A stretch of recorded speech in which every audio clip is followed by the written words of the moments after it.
Hi everyone, Mattery here, and I want to give you 3 tips as to that will help you sell your house if it's just sitting on the market, it's not moving.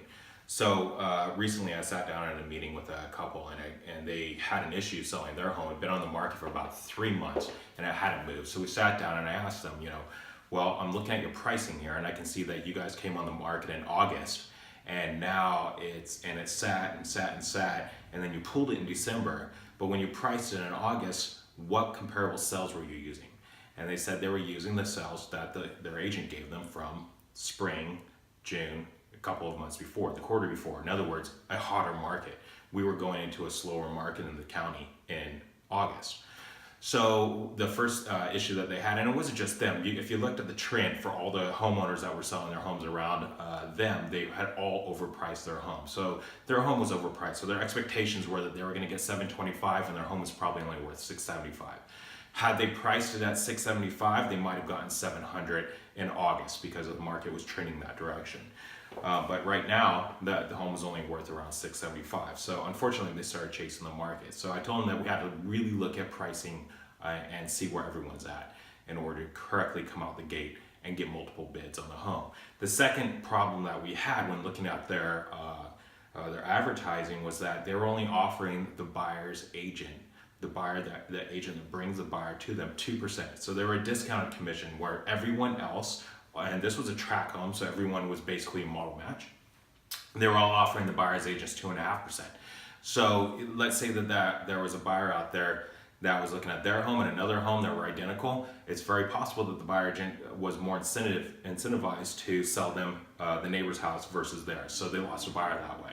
So the third question that I had was, how many offers did you receive? And they said they only received one. They won in 90 days. I said, well, that's kind of interesting. Well, why?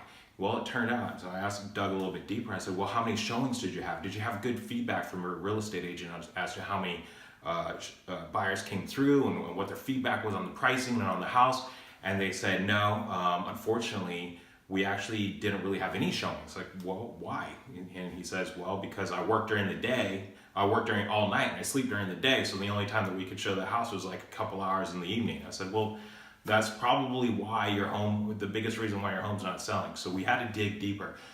You have, my tips for this is this: you got to make your home available for buyers to come through.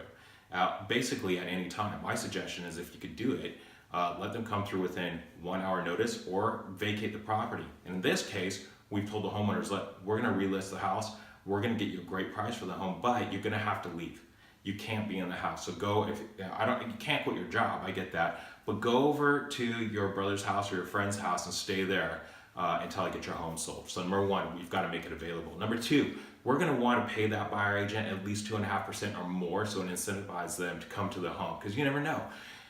If the neighbor's lowballing the buyer agent's commission, this buyer agent could be incentivized to push their buyer in order to purchase your home versus the other one. You just don't know, but you don't want to make any excuses for them not to write an offer.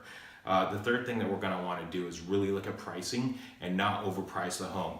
In markets where that margin is very slim and buyers have a hard time with payments, $10,000, $20,000, $25,000 is a lot of money to them on a monthly basis. So you want to keep it right in line with the buyers that can afford that area in that market.